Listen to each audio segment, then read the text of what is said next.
the woman nobody believed.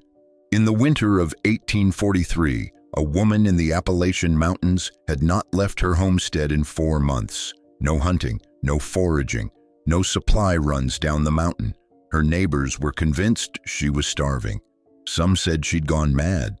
A few thought she'd already died, but when 2 men finally forced their way through her snow-drifted door to check on her, she was standing at a table, eating not scraps, not bark soup, not frozen roots pulled from the ice. She was eating something fresh, something living, something that had no right to exist in the dead of winter. And when they asked her where the food came from, she pointed down. What winter in the mountains actually meant. To understand what she accomplished, you have to understand what winter in the Appalachian Highlands of the 1840s actually was. This wasn't a cold snap. This wasn't a rough week you endure and recover from. This was 4 to 5 months of unbroken siege. The first snowfall came in October, sometimes earlier. By November, the mountain passes were impassable. By December, temperatures dropped so far below freezing that water left in a pot overnight became a solid block by morning. Animals disappeared. Bears went into the ground. Birds flew south. Deer moved to lower elevations.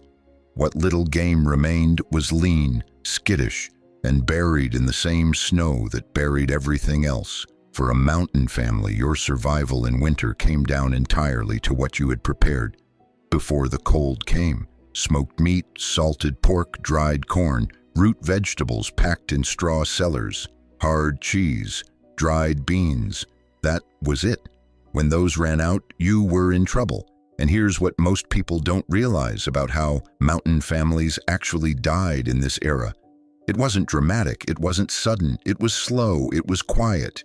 It was the gradual arithmetic of calories going out and nothing coming in. A family that had been healthy in October could be skeletal by February, not because they starved all at once, but because every day they ate a little more than they could afford to lose. A little more dried corn, another portion of smoked meat, another scoop from the bean barrel. By March, the barrel was empty and the snow was still there. This is what killed people. Not cold, not wolves, not accidents. The math of a winter that lasted longer than your food. This woman, her name, in the accounts that survive, is recorded only as the alderman widow, had no husband, no sons old enough to hunt, no extended family on the mountain. She was entirely alone on her homestead, with a small cellar, a fireplace, and whatever she had managed to put away before November. By every measure of survival that her neighbors understood, she should not have made it past January. But this is where her story stops making sense, at least by the rules everyone else was following. She wasn't surviving winter, she was growing through it. What those 2 men found when they pushed open her cellar door was not what they expected. It was not empty shelves and cobwebs. It was not the damp, dark, useless pit of packed earth that most mountain cellars were in winter. It was a garden, not a garden of anything they recognized at first. No corn, no squash, no potatoes. The light from their lantern bounced off strange, pale shapes, clusters of soft, waxy caps pushing up from split logs, from packed straw, from heaps of something dark and damp along the cellar walls. Mushrooms, hundreds of them, maybe thousands, covering every surface she had prepared for them, growing in silence, in total darkness, with no sunlight, no soil in the traditional sense, and no dependence on the season raging above them. Here's what makes this genuinely extraordinary, and why no one believed her when she first described it. Mushrooms, as we now understand them, are not plants. They don't photosynthesize. They don't need sunlight at all. What they need is moisture, warmth, organic material to feed on, and the right conditions to fruit. The alderman widow had figured this out, not from a textbook, not from a scientist, but from watching, from paying attention to where mushrooms appeared naturally in the forest. from noticing that they grew in the dark under logs, in rotting wood after rain, from asking a question that most people never thought to ask. If they grow there, why can't I grow them here? Her method, as pieced together from the accounts left by those two men, and later confirmed by a local minister who wrote about her in a letter, was remarkably systematic. She began in late September before the freeze. First, she collected logs, oak mostly, and beech, hardwoods that rot slowly and hold moisture well. She hauled them into the cellar and stacked them loosely to allow air to circulate. But here's the part that most people get completely wrong when they hear this story. She didn't plant seeds. There were no seeds to plant. Instead, she collected what we would now call mycelium, the white, thread-like root structure of a mushroom, from the forest floor.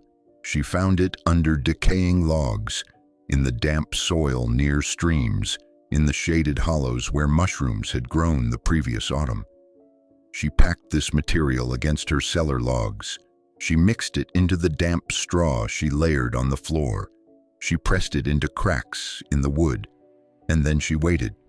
She kept the cellar slightly warm with a small lamp, not for light, but for heat. She poured water over the logs every few days to keep the moisture level consistent. She sealed the door carefully to prevent cold drafts from dropping the temperature too sharply. By November, when her neighbors were rationing dried corn and praying the smoked meat would last, she was harvesting her first flush. By December, she had a second. By February, a third. Each flush produced enough mushrooms for several days of substantial eating, cooked in fat, dried and reconstituted in broth, ground into a kind of paste and spread on flatbread. She ate better, by her own account, than many of her neighbors who had started the winter with full pantries, because her pantry was alive. It kept producing. She had read The Forest, not in books, in the forest itself, and then she had applied what she read. Before we go any further, I want to take one quick moment. This channel is still small. We're not backed by a network. We don't have a team behind us. It's just a genuine love of stories like this one. If that's the kind of thing that interests you, subscribing genuinely helps us keep making them. All right, back to the mountain. Why no one believed her, and why that almost destroyed her. The problem with what the alderman widow had done was not practical. It worked. She was proof it worked. The problem was social. In a tight mountain community in the 1840s, survival knowledge was shared knowledge.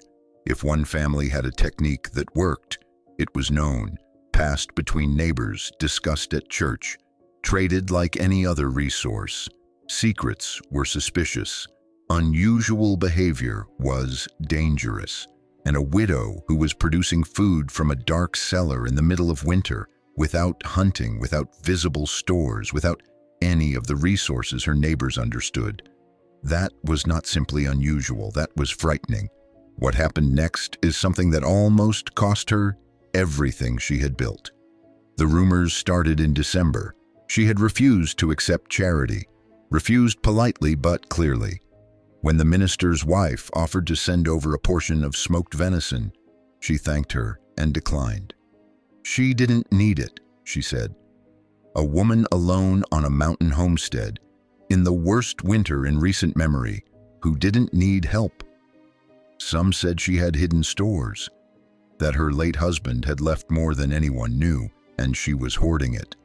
Others said she had made a deal of some kind. A few, in the way of the era, whispered darker things. When the two men finally went to check on her, officially out of concern, practically out of suspicion, they expected to find either a woman on the edge of starvation or evidence of something she was hiding. What they found broke their ability to explain what they were seeing. She walked them through it calmly, showed them the logs, showed them the mycelium she had collected, showed them the harvests she had already taken, explained, as simply and clearly as she could, what she had done and why. And here is where her story takes a turn that tells you everything about how knowledge gets treated when it doesn't fit the existing map. They didn't believe her, not the method. They could see the mushrooms with their own eyes.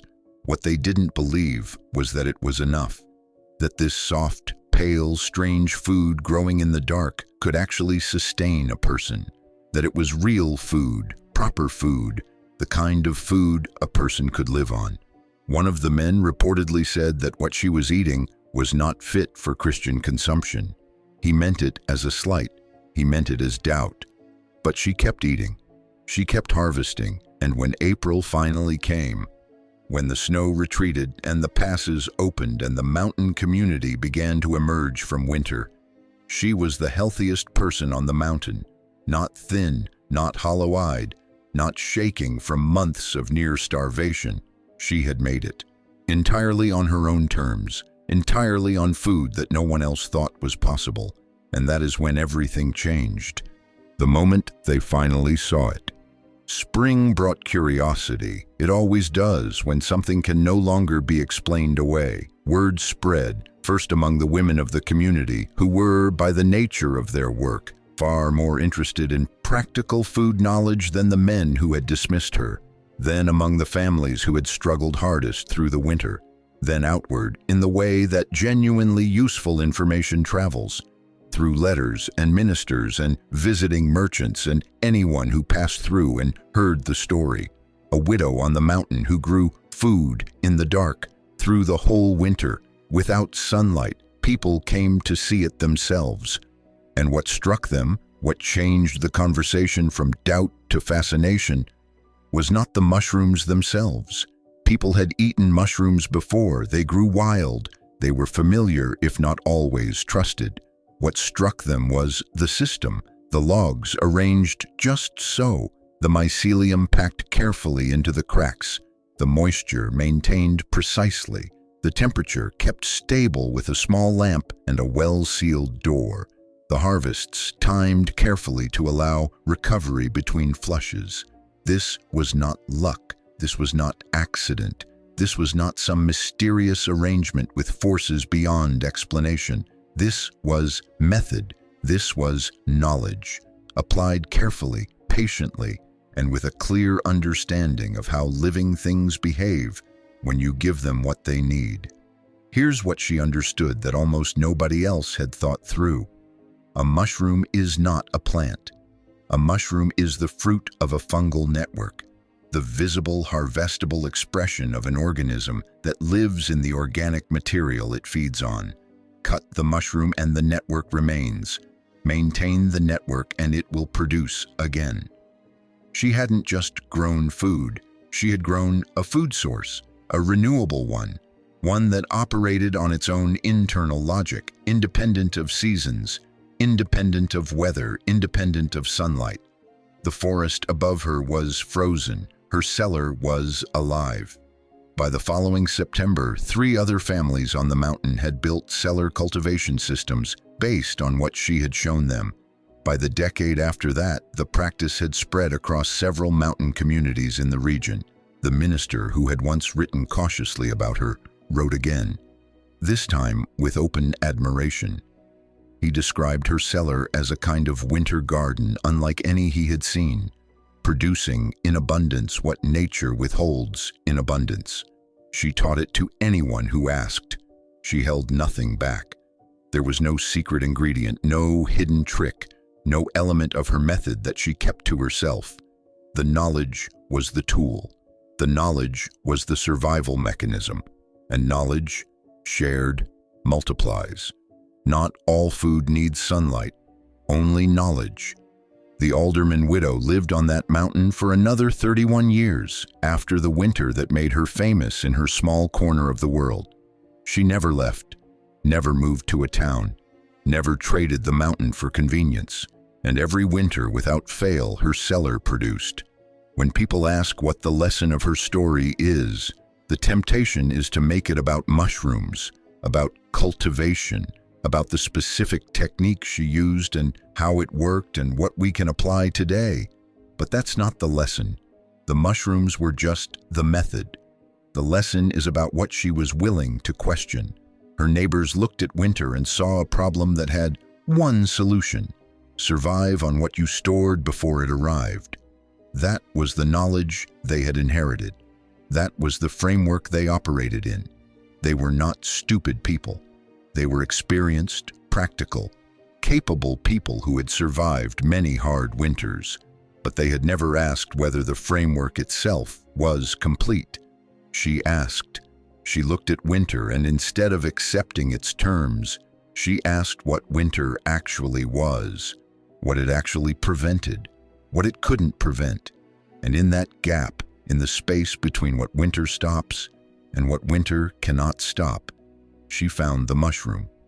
And here is what that means for you. Right now, in whatever problem you're currently looking at, every constraint you face has a logic to it. That logic has edges, and at those edges there is almost always something that the constraint doesn't reach. Some resource, some method, some approach that operates by different rules than the ones that seem to be blocking you. The widow didn't beat winter. She found what winter couldn't touch. Darkness couldn't stop the mycelium. Cold couldn't stop the fungal network. 4 months of snow couldn't reach the living system she had built below the frost line. She didn't need sunlight, she needed knowledge. And that is the difference that has always mattered. Not between the strong and the weak, not between the well-supplied and the desperate, but between the people who accept the map they were handed and the people who look at the territory and draw a better one. The food that fed her through the hardest winter on that mountain grew in total darkness. It grew because she understood something no one around her had thought to understand. And when spring came and the men who had doubted her saw her standing healthy at her door, she didn't gloat. She just invited them down to the cellar and showed them how.